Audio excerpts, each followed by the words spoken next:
This is TJ with Tech Made Easy. Welcome to the channel. My channel is all about making things affordable, practical, and easy. And what we're going to do today is we're going to go ahead and look at another USB hard drive enclosure. It's going to be a 4-bay. Now the reason why I'm doing this is a while back I compared 3 different enclosures.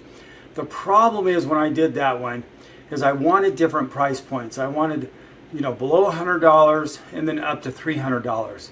And I bought, in fact, this is one of the ones I tested. This is an Orco. This is the $90 Orco. And I bought its bigger brother, which is $160, but when I got it, it didn't work right.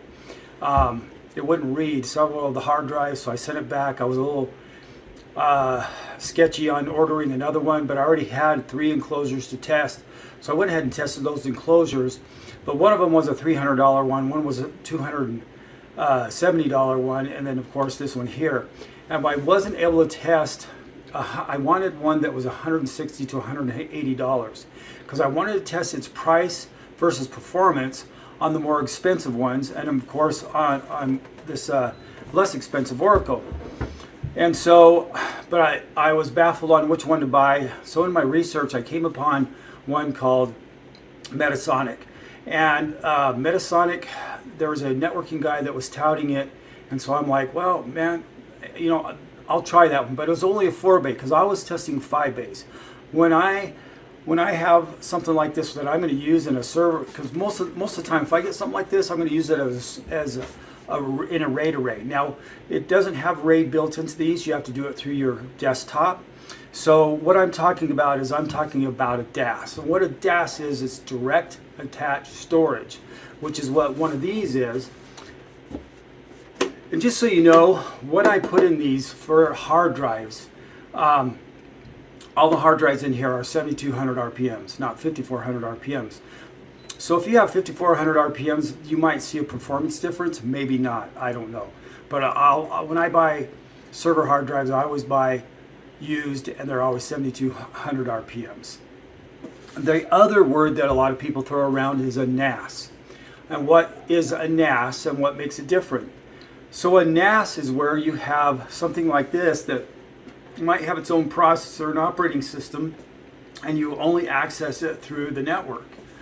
Well, so they call that a network attached storage. But when you hook this up to a workstation and you share a folder on one of these that you can access through the network, this also becomes a NAS. Okay, so a NAS isn't just limited to something like this that has its own operating system. It's anything that you share over the network, technically. So anyway, I wanted to test the performance of a mid-range priced enclosure.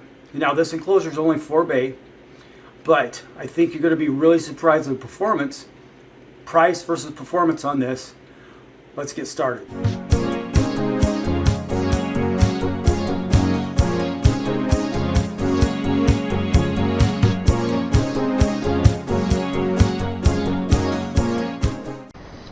Okay, so just to let you know, everything that's pertinent to this presentation, this video, is going to be in the description below. As I mentioned, I always wanted to, when I was testing these drives out, I always wanted to test them out. I wanted different price ranges, but when I bought the Orco, it didn't work right, and it was $160, and it freaked me out. So I had the 3 already, and so I went ahead and did those, but I really wanted one that was priced in between. So this one's $160, 3.2 Gen Type C. It's going to transfer at 10 gigabits. I'm like, wow, this is. And what happened was, I saw a networking guy that I have a lot of respect for talk about this brand, and touted it pretty highly. So I thought, well, maybe I'll get this one, even though it's only a 4-bay, so I can't do apples to apples, 5-bay against 5-bay. But I really wanted to see its price versus performance compared to the others. The thing I do want to mention, quick mention here, this one does come with an 8-bay as well, 3.1C type for $349. They do have an 8-bay for $259, but I don't know if it will perform as good as this 3.1 Type C, but just so you know that that's available too, and I think that is awesome. So let's take a look at the other ones. And I'd had the Sabrent. It's $280. Obviously the Oracle was a $90 machine. They do have Type C one that's $95. And I was reading that the controller card's a little better in that one, but that's the one I bought. And then I bought this TerraMaster, and I did a whole bunch of basically taking video files and copying them over to see how they would perform in different scenarios. Okay, so the other enclosures I tested with this HP Elite Desk 800 G4 mini PC. It's got an i5 8500T in it. It's got 6 cores, 6 threads. And the reason why I did this one is I was thinking I would like to see how this would perform as a mini server. So I ran 6 Plex videos that were all transcoded. It did great, and I used that Oracle enclosure, and it did great. But then that's what got me onto these enclosures. I wanted to try higher quality ones to see how they perform. But at any rate, so I also wanted to see how it could handle sending lots of traffic over the internet, writing to the enclosure. And so I only have a 5 gigabit USB NIC here for $45. It's hard to find 10 gigabit USB NICs, and you can get a NIC for this one. If you see where this old VGA plug is, you can put a 10 gig NIC in there, but they're really expensive from HP. So I'm limited to testing this with 5 gig, which is fine. So as far as where I plug these things in, I have my Type C here that I plug the enclosure into, and then this first one here is also a high performance USB, the one in the middle here, and so I have my NIC plugged into that one. So let's go ahead and head to the desktop. Alright, so now we're at my personal desktop. We're not at the desktop with the enclosure yet. The reason why I want to show you something here, on the right here, this test Y folder, this is HandBrake. This is my 10 gigabit server, and it definitely copies over at 10 gigabits. It's got a 10 gigabit card, 10 gigabit controller. The hard drives are high-speed hard drives. Let's just copy this 30 gigabit file over here, and what we'll do is this will make sense when we go to the desktop with the enclosure on it. I wanted to show you really quick. Now this dialog box here is a little deceiving. It says it's actually almost 20 gigabits per second, but it's really 1 gigabit. If you look at the graph here, it'll show you that it's 1.2 gigabits, which is 10 gigabits per second. Okay, so now what we're going to do is we're going to copy this 30 gigabyte file onto my desktop. My desktop's using an Nvme drive, and we're going to notice it gets really close to that 10 gigabit network speed. Now there is a reason why I'm showing you this. When we go to compare the enclosure and everything, I just want to show it because we are going to be copying to my 10 gigabit server, and we are going to be copying to the desktop of the enclosure as well. And there's a reason why I want to show you this. So you can see right here we're almost at 10 gigabits per second on this copying this file from my server over to my desktop.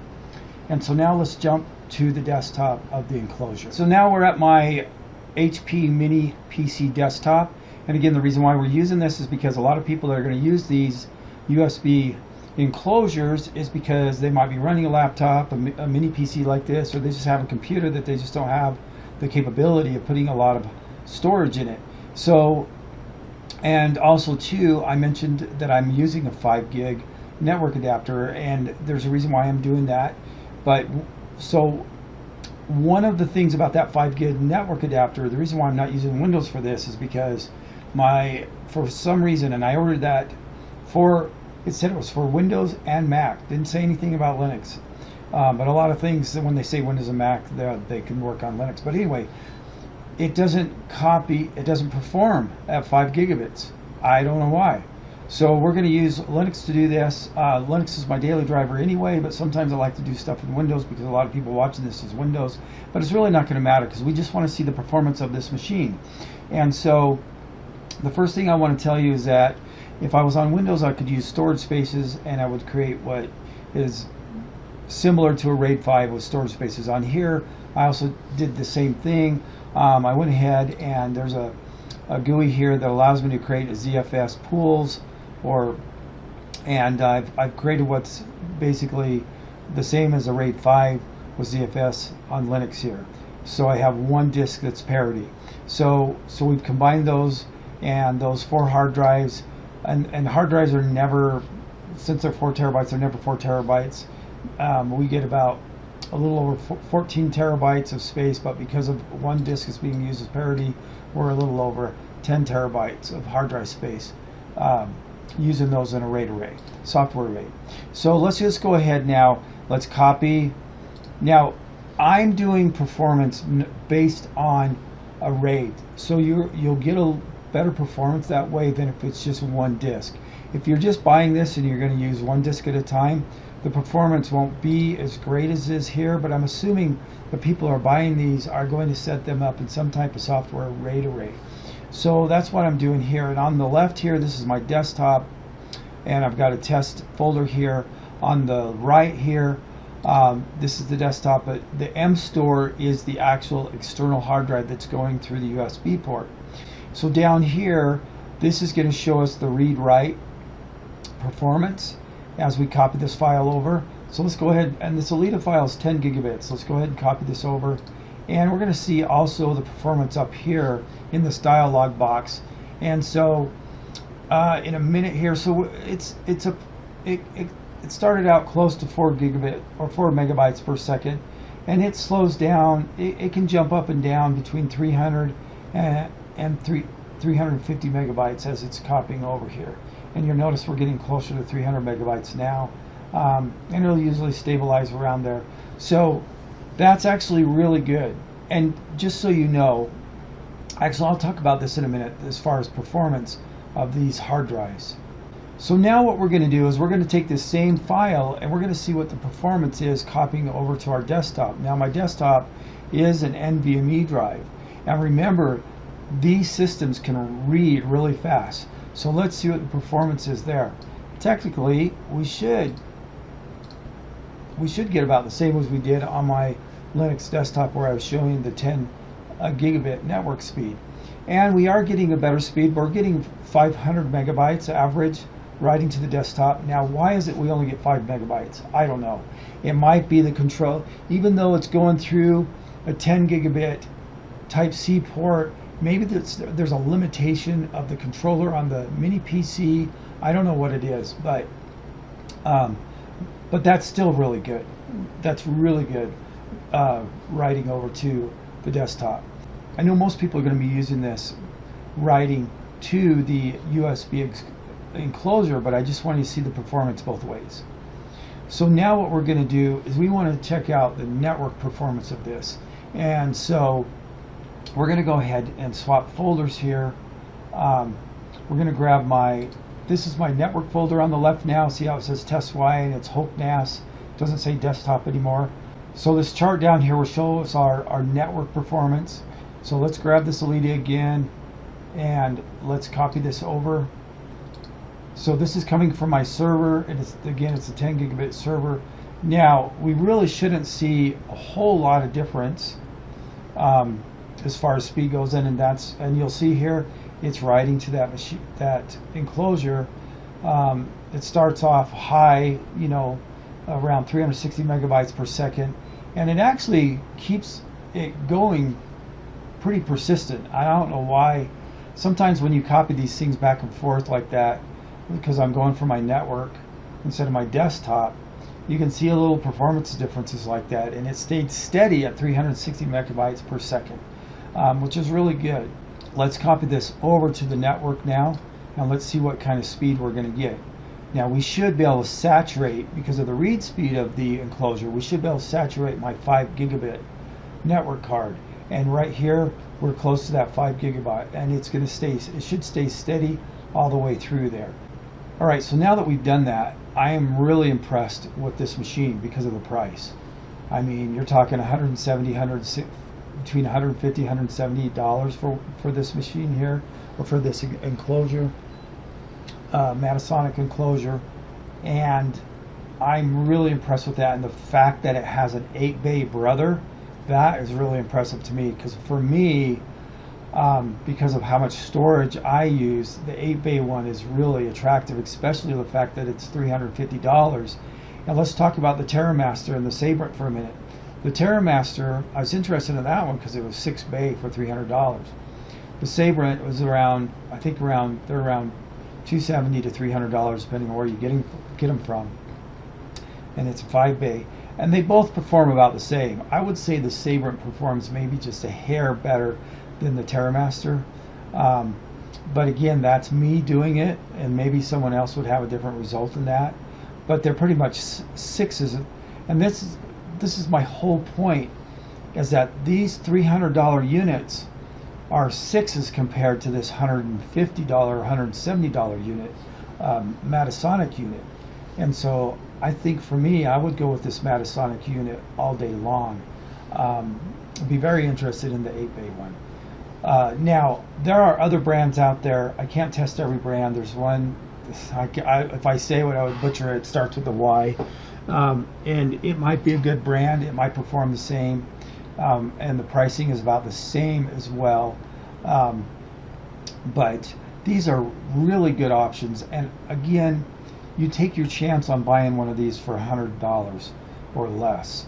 I just don't know the quality or how long they will last. Maybe they last for a long time. It's just you will lack on performance as well.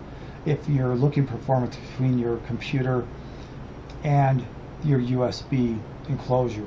Network performance, if you're doing 1 gigabit, you're not going to see any difference. But as soon as you start going to 250 gigabit to 10 gigabit, that's where you're going to see the performance difference.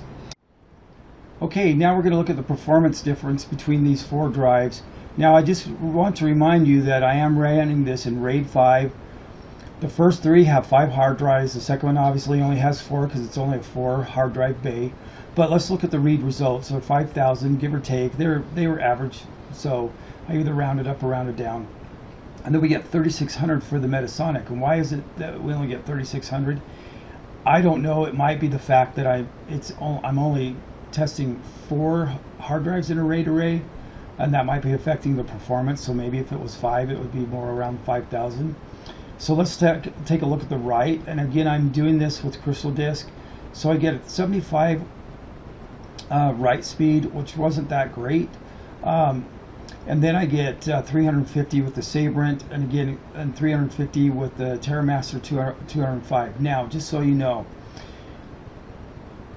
sometimes I don't put a lot of stock in running something like Crystal Disk. It gives you an idea, but until you actually test the performance of whatever you're testing with that software, you really need to run your own tests, because what you're going to find here is that things are going to look a little different with the tests that we're doing. And of course, I'm just copying large video files over. I'm not sure how they do these read-write tests, and I'm only doing the first option in Crystal Disk.